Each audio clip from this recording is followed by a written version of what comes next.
बिस्मिल्लाहिर्रहमानिर्रहीम। अस्सलाम वालेकुम नाज़रीन, आप यूट्यूब चैनल देख रहे हैं। मैं इमरान ख़ान हूँ। मौलाना फजलुर रहमान साहब की पार्टी, उनके रिश्तेदार, ख़ानदान वाले, उनका सोशल मीडिया और जो पार्टी के कारकुन हैं वो डट गए जो मौलाना फजलुर रहमान साहब ने कहा। अब वो पीछे नहीं हटते। देखिए, मामला वही निकला जिसका मैंने आपको पहले आगाह किया था कि जो मजहबी सियासी जमातें हैं या वो पॉलिटिकल पार्टीज़ या वो जत्थे या ग्रुप जिनका इन्फ्लुएंस है खैबर पख्तूनख्वा में और बलूचिस्तान में, उन्हें मजबूर किया जा रहा था कि आप अवामी लश्कर बनाएं। इससे पहले लश्कर बनाकर फ़ौज ने बहुत सारी जंगें लड़ी हैं, बहुत सारी लड़ाइयाँ लड़ी हैं।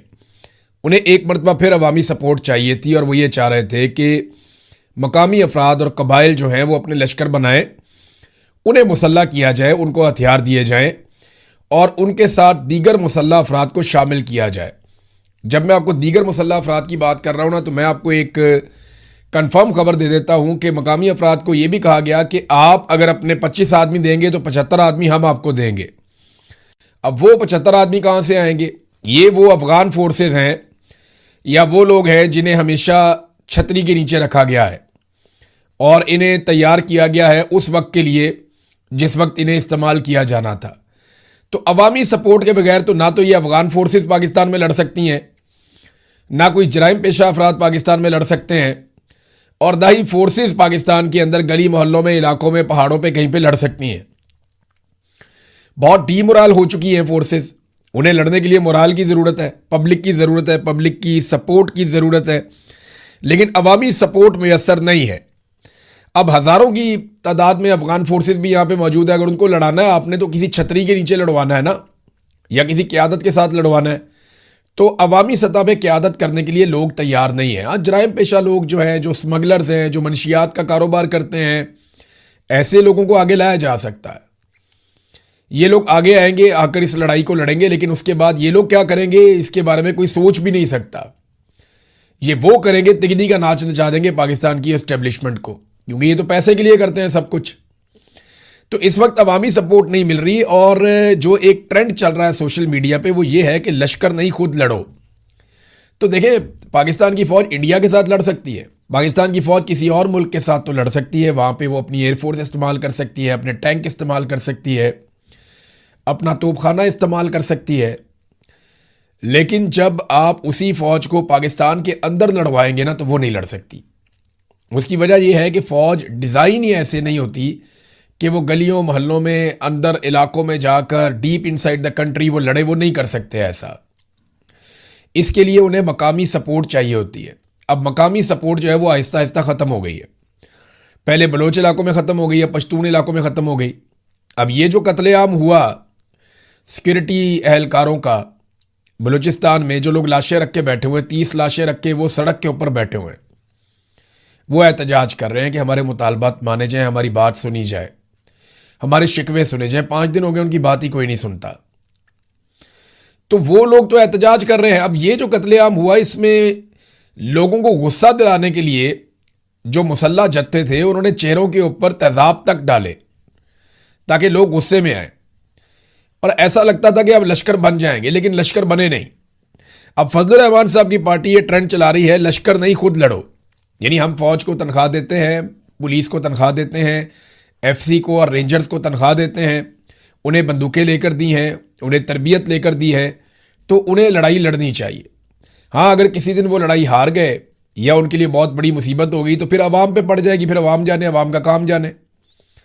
लेकिन फ़िलहाल तो इतनी बड़ी तादाद में, लाखों की तादाद में सिक्योरिटी फोर्सेज हैं, उनके पास जदीद हथियार हैं, बहुत बड़े बड़े बजट हैं, बुलेट प्रूफ गाड़ियाँ हैं, वो इस लड़ाई को खुद लड़ें।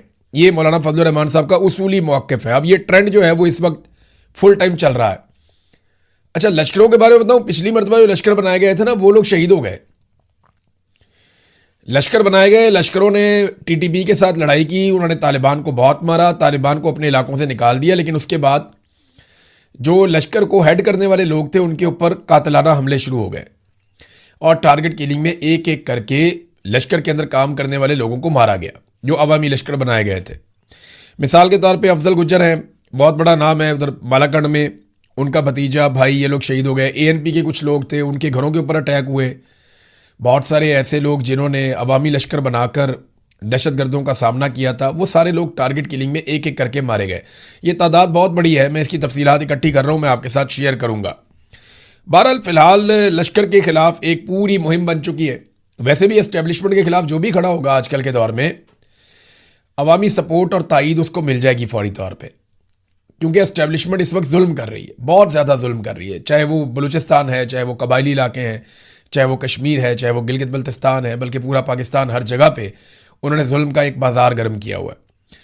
अब नाज़रीन, ख्वाजा आसिफ साहब ने जो स्टेटमेंट दिया उसके ऊपर लोगों ने ख्वाजा आसिफ साहब को याद दिला दी नानी, और लोगों ने बताया ख्वाजा आसिफ को कि जनाब अली, आप तो खुद फ़ौज के बारे में बहुत बुरी बुरी बातें करते रहे हैं, आप तो खुद फ़ौज के ऊपर बड़ी टका के तनकीद करते रहे, आपकी वीडियोज़ मौजूद हैं। लोगों ने वीडियो निकाल के सोशल मीडिया पे डाल दी, मैंने भी अपने पिछले वीलॉग में निकाल कर सुनवाई। तो ख्वाजा आसिफ ने सफाई ये पेश की है कि जनाब, मैंने तो वो बयानात मुशर्रफ के दौर में दिए थे, तो उनको इन हालात के साथ ना जोड़ा जाए। तो मैं ज़रा थोड़ा सा इसको क्लियर कर देता हूँ कि ख्वाजा आसिफ साहब, ये आपने एक और खच मार दी है, क्योंकि जो मुशर्रफ साहब के ज़माने में भी आपने बयान दिया था वो तो आपने फ़ौज के ख़िलाफ़ दिया था, मुशर्रफ के ख़िलाफ़ आपने नहीं बोला था। 65 की और 71 की और 99 की जो जंगें आपने, 4 जंगों में शिकस्त का जो आपने ढोल बजाया था, वो चारों जंगें मुशर्रफ ने तो नहीं लड़ी थी, वो जंगें तो फ़ौज ने लड़ी थी। तो आपने कहा सारी जंगें पाकिस्तान हार गया था। फिर ये कौम की हड्डियों से गुदा निकाल के जो खा गए, ये तो आपने फ़ौज को कहा था, मुशर्रफ को तो आपने नहीं कहा था। फिर आपने सियाचिन और कारगिल के अंदर जो हार गए और वो इलाके इंडिया ले गया, वो भी आपने फ़ौज से शिकवा और गिला किया था। फ़ौज को मिलने वाले बजट के खिलाफ आपकी तकरीर थी। आपकी तकरीर जो है वो कोई मुशर्रफ के खिलाफ तो नहीं थी। आप खुद आमरीत की पैदावार हैं, आपके लीडर्स आमरीत की पैदावार हैं। जनरल जिलानी की गोद से एक छोटा सा पौधा निकलता है, नवाज शरीफ, वो जन्म लेता है, आप सारे उसके साथ मिलकर पनपते हैं। आपके अपने वालिद बड़े फ़ख्रिया अंदाज में जनरल ज़ियाउल हक की शूरा के मेंबर थे, और आप लोग बड़े फ़ख्र से ये बात बताया करते थे, और पूरे सियालकोट पे आप लोग कंट्रोल करते थे, बल्कि मुल्क के अंदर आपकी चलती थी, क्योंकि आप ज़ियाउल हक की शूरा के मेंबर थे। और ख्वाजा साहब, आप वो भी याद करें कि जब जनरल मुशर्रफ डिक्टेटर मौजूद था, तो आपने बतौर वज़ीर जनरल मुशर्रफ से हलफ लिया था। अगर इतनी गैरत होती है आपको, और आप ये कह रहे होते कि जनाब मैं तो डिक्टेटर के सख्त खिलाफ हूं, तो आप डिक्टेटर के सामने खड़े होकर उससे हलफ ना लेते, कम से कम इसके लिए आप इनकार कर देते, जो इनकार आपने नहीं किया। तो आपकी ना बड़ी सेलेक्टिव किस्म की गैरत है। जिस जूते से आपको मार पड़ती है ना, टका के मार पड़ती है, उसी जूते को ख्वाजा साहब आप लोग फिर बाद में पॉलिश करते हैं, और चमका के पॉलिश करते हैं। टका के मार खाते हैं, चमका के पॉलिश करते हैं। यह है जनाब आपकी सियासत की कुल कहानी। अब नाजरीन, अवाम को ये क्या समझते हैं, ज़रा ये एक छोटा सा मंजर देखें, आपको आइडिया हो जाएगा। ये एक वजीर साहब हैं और कुछ सहाफ़ी हैं, ये नाच रहे हैं।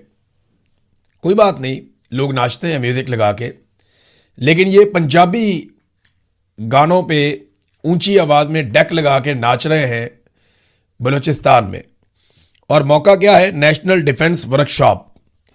ये कोयटा में नेशनल डिफेंस वर्कशॉप हो रही है, जिसमें टाउट सहाफ़ियों को उठाकर ले जाया गया और इकट्ठा किया गया, और मिलिट्री एस्टेब्लिशमेंट उन्हें बता रही है कि जी बलूचिस्तान के बारे में सारा ही प्रोपेगेंडा है, बलूचिस्तान तो बहुत अच्छा है, बहुत पुरअमन है, बेहतरीन है, सब माहौल बहुत अच्छा है, ये सारे गद्दार हैं। सिर्फ हमारी चार दीवारी के अंदर जो लोग मौजूद हैं यही सिर्फ वफादार हैं और मुहिब्बे वतन है, बाकी सारे गद्दार हैं। ये इसी तरह ब्रीफिंग्स देते हैं हमेशा।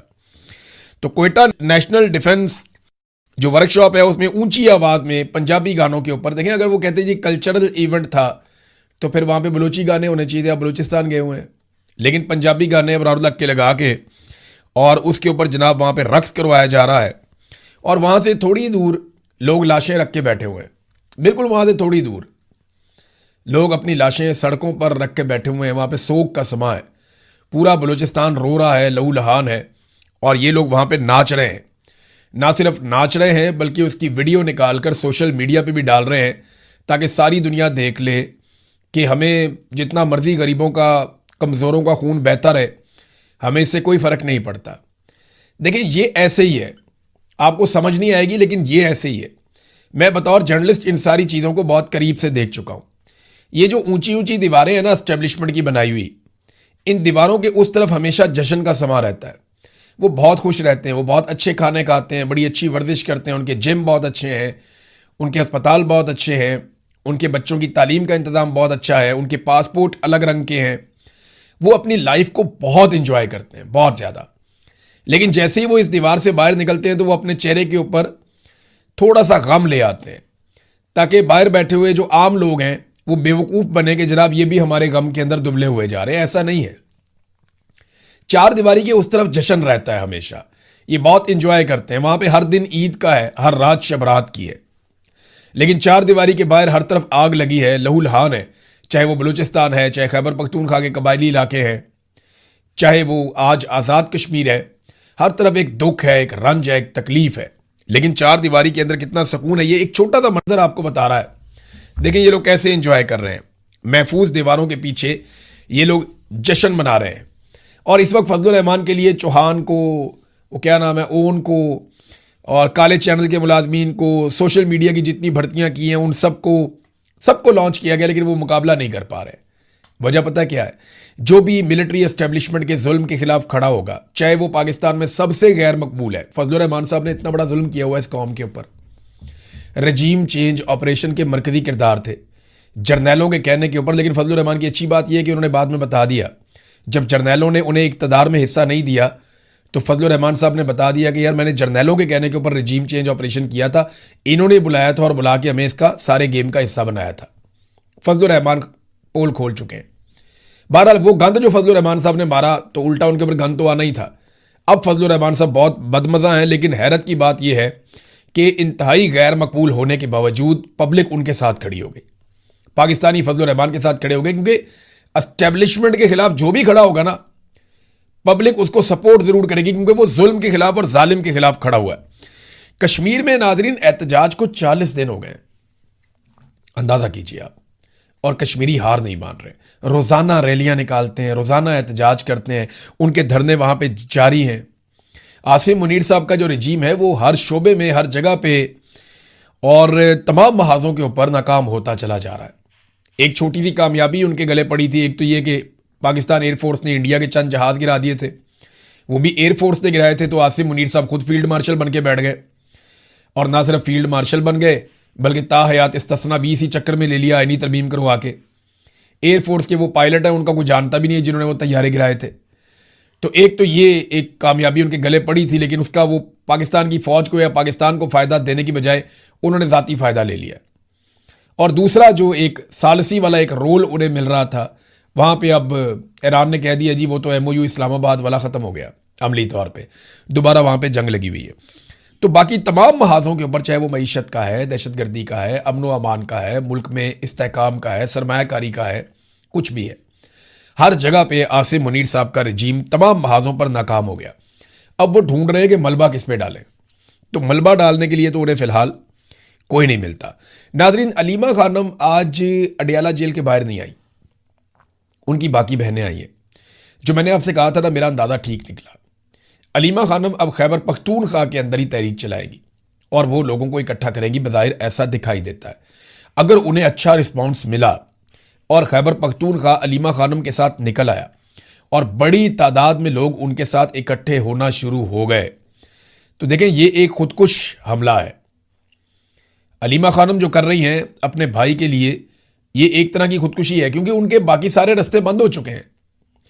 अब अगर वो इस्लामाबाद आएंगी तो उन्हें गिरफ्तार कर लिया जाएगा, ये हम सब जानते हैं, क्योंकि एस्टेब्लिशमेंट किसी को भी तहरीक नहीं चलाने देगी। वो किसी को इजाज़त नहीं देगी कि तहरीक चलाई जाए। सुहेल अफरीदी कोई तहरीक चला नहीं रहे, बैरिस्टर गौहर या सलमान अकरम राजा उन्होंने भी तहरीक नहीं चलाई। वो कोशिश करती थी पंजाब से आलिया हमज़ा, वो उन्हें गिरफ्तार कर लिया गया, उनकी मुखबरी हुई, वो पकड़ी गई। तो उसके बाद से लेकर अब तक कोई तहरीक प्रैक्टिकली चल नहीं रही। तो जब तहरीक नहीं चल रही तो किसी को तो ये जिम्मेदारी लेनी पड़ेगी। तो अलम उठा लिया अलीमा खानम ने, जो गिरा हुआ अलम था, एक मायूसी थी अवाम में, वो उन्होंने अलम उठा लिया, मुज़ामत का अलम, कि अब मैं इस लड़ाई को लड़ूंगी। अगर खैबर पख्तूनख्वा ने उन्हें बहुत अच्छा रिस्पॉन्ड किया तो मुझे नहीं लगता कि अब वो इस तरफ आएंगी। अब वो बाकायदा लश्कर लेकर आएंगी, और लश्कर जो ये कह रहे हैं वो वाला लश्कर नहीं, मुसल्ला लश्कर नहीं, जो लड़ाई लड़े वो लश्कर नहीं, ये एहतजाज करने वाला एक पुरअमन लश्कर वो लेकर आएंगी। देखें आज़ाद कश्मीर की सूरत हाल आपके सामने, बलूचिस्तान की आपके सामने, खैबर पख्तूनख्वा में लोगों में, पंजाब में बहुत बेचैनी है। लोग चाहते हैं कोई उन्हें लीड करे। तो अलीमा खानम की एक हिकमत अमली है, आने वाले दिनों में आपको आइडिया हो जाएगा। अवाम के अंदर जो बददिली थी वो कुछ हद तक दूर हुई है। एक और नाजरीन जो बड़ी खबर है वो मैं आपके सामने रख देता हूं कि खित्ते में दोबारा लड़ाई शुरू हो गई है। अब बाकायदा जंग शुरू हो गई है। ईरान ने अमरीकी तनसीबात को निशाना बनाया। जहां जहां पे अमरीकी अड्डे हैं वहां पे ईरान ने अटैक किया, बदतरीन हमले किए, उन्होंने अपने मिसाइल चलाए। दूसरी जानिब अमेरिका ने ईरान में बहुत सारे धमाके किए। अमेरिका तजारती और दिफाई जो ईरान की तनसीबात हैं उनके ऊपर अटैक कर रहा है, जबकि ईरान जो है वो जवाबी कार्रवाई में जो खित्ते में खलीजी ममालिक हैं वहाँ पे अमरीकी अड्डों पे अटैक कर रहा है, चाहे वो पानी के अंदर है चाहे बाहर है।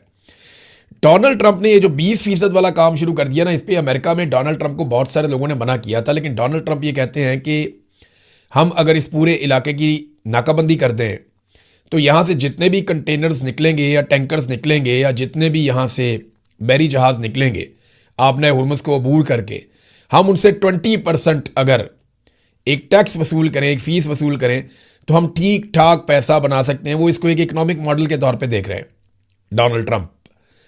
तो ये तो एक बहरी कज़ाकी वाला काम हो गया ना कि जनाब हमें खराज दे के गुजरो वरना हम यहाँ से गुजरने नहीं देंगे। दुनिया वहाँ से पहले मुफ्त गुजरती थी, अब डोनाल्ड ट्रंप मांग रहे हैं 20%। ईरान कहता है जी हम एक मामूली फ़ीस लेंगे और वो भी नेविगेशन के ज़ुमरे में लेंगे, तो हम तो कोई आपके ऊपर टैक्स भी नहीं लगा रहे। अब ये फड्डा पड़ा हुआ है कि आबना हुर्मुज़ पे कंट्रोल किसका होगा और यहाँ पैसे कौन बनाएगा। बहरहाल जंग जो है वो दोबारा से अब शुरू हो गई है और बाकायदा दोनों जगहों पे धमाके हो रहे हैं, ख़ास तौर पे ईरान में। अब तक के लिए इतने, अपना ख्याल रखिएगा, अपने इस चैनल का भी। अल्लाह हाफ़िज़।